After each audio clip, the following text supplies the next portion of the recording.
تقریب ختم ہونے کے بعد نادر شاہ اپنے کمرے میں گیا اور پگڑی کے بل کھول کر اس میں پوشیدہ ہیرا برآمد کر لیا۔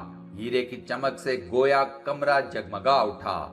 اس کی چمک دمک دیکھ کر ستائشی انداز میں بے اختیار نادر شاہ کے منہ سے نکلا کوہ نور۔ 1747 میں نادر شاہ کے قتل کے بعد کوہ نور ہیرا افغانستان کے احمد شاہ ابدالی کے قبضے میں آ گیا۔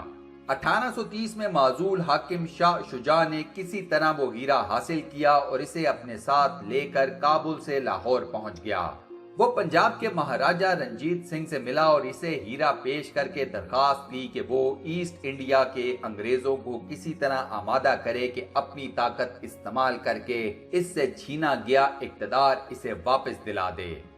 رنجیت سنگھ نے کوہ نور ہیرا اپنے پاس رکھ لیا اور 1839 میں مرنے سے قبل اس نے وصیت کی کہ اس کی موت کے بعد وہ ہیرا اڑیسہ کے جگن ناتھ مندر کو دان کر دیا جائے۔ اس وصیت پر عمل نہ ہو سکا۔ 1848 میں پنجاب پر انگریزوں کا قبضہ ہو گیا اور لاہور کے قلعہ پر برطانیہ کا جھنڈا لہرانے لگا۔ میثاق لاہور میں جو شرائط تحریر کی گئی تھی ان میں ایک واضح شرط یہ تھی کہ کوہ نور ہیرا انگلینڈ کی ملکہ کی خدمت میں پیش کیا جائے گا۔ اس کے بعد کوہ نور ہیرے کو بڑی حفاظت کے ساتھ HMS میڈیا نامی بحری جہاز میں انگلینڈ پہنچایا گیا۔ حفاظت کے خیال سے اس ہیرے کی منتقلی کی خبر اخباروں سے پوشیدہ رکھی گئی تھی۔ اس معاملے میں اس قدر رازداری برتی گئی تھی کہ جہاز کے ٹریجری آفس کے انچارج اور کیپٹن کو بھی بے خبر رکھا گیا تھا۔ وہ بھی یہ نہیں جانتے تھے کہ اس آہنی بکس میں کیا لے جایا جا رہا ہے۔ بہرحال تمام تر حفاظتی انتظام کے باوجود ہیرا لے جانے والے جہاز کا وہ سفر خاصا پرخطر ثابت ہوا۔ اس خطرے کی نوعیت مختلف تھی۔ جب وہ جہاز موریشیس پہنچا تو جہاز میں ہیضے کی وبا پھیل گئی۔ بندرگاہ والوں نے جہاز کو وہاں ٹھہرنے کی اجازت نہیں دی۔ جہاز والے آئندہ سفر کے لیے ضروری سامان، راشن وغیرہ حاصل کرنا چاہتے تھے، لیکن موریشیس کے لوگوں نے ان کے خلاف جلوس نکالا اور مطالبہ کیا کہ جہاز بندرگاہ کی حدود میں داخل ہونے کی کوشش کرے تو اس پر گولیاں برسائی جائیں۔ موریشیس سے روانہ ہونے کے بعد جہاز سخت طوفان میں پھنس گیا۔ 16 اپریل 1850 کو انڈیا سے روانہ ہونے والا جہاز تقریباً 86 دن کے سفر کے بعد انگلینڈ پہنچا۔ اس وقت کے انڈیا کے گورنر جنرل لارڈ ڈیلہوسی نے ہیرے کی انگلینڈ پہنچنے کی خبر ملتے ہی مہاراجہ رنجیت سنگھ کے تخت نشین بیٹے دلیپ سنگھ کو لندن روانہ کر دیا۔ دلیپ سنگھ نے لندن پہنچ کر کوہ نور ہیرا ملکہ وکٹوریہ کو پیش کیا۔ اسی سال یعنی 1851 میں کوہ نور ہیرے کو ہائیڈ پارک میں رکھا گیا تاکہ عوام اس کا دیدار کر سکیں۔ اس وقت 1851 سے لے کر آج تک کوہ نور ہیرا برطانیہ کے قبضے میں ہے۔ اس ہیرے کی ملکیت کے لیے کئی ممالک دعوے کرتے رہتے ہیں اور وہ اسے حاصل کرنے کی خواہش بھی ظاہر کر چکے ہیں۔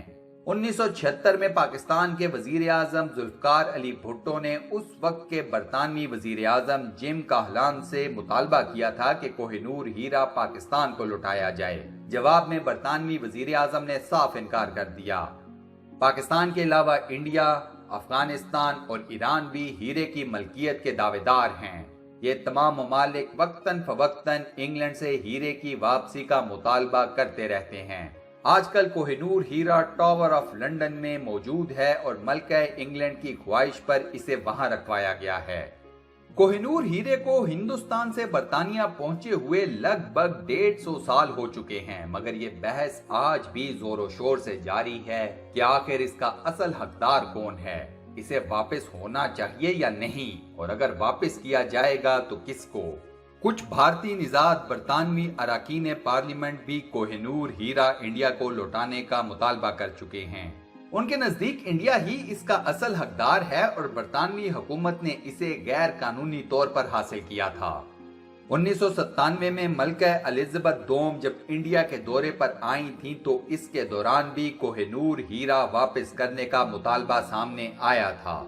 سابق برطانوی وزیر اعظم ڈیوڈ کیمرون نے 2013 میں اپنے انڈیا کے دورے میں یہ بات واضح کر دی تھی کہ کوہ نور ہیرا واپس نہیں کیا جائے گا۔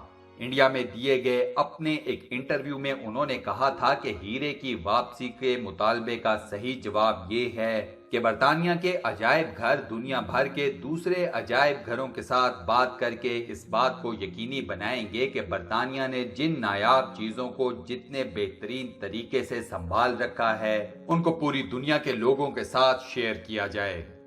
کوہ نور ہیرے کو اگر دنیا کا بدنام ترین ہیرا بھی کہا جائے تو غلط نہ ہوگا۔ دوستو، آپ کے خیال میں کیا اس ہیرے کو برطانیہ سے واپس لینا چاہیے یا نہیں؟ اور اگر اس کی واپسی کا مطالبہ جائز ہے تو یہ ہیرا کس ملک کے حوالے کیا جائے؟ پاکستان، انڈیا، افغانستان یا پھر ایران؟ اپنا جواب مجھے کمنٹ سیکشن میں ضرور بتائیے گا۔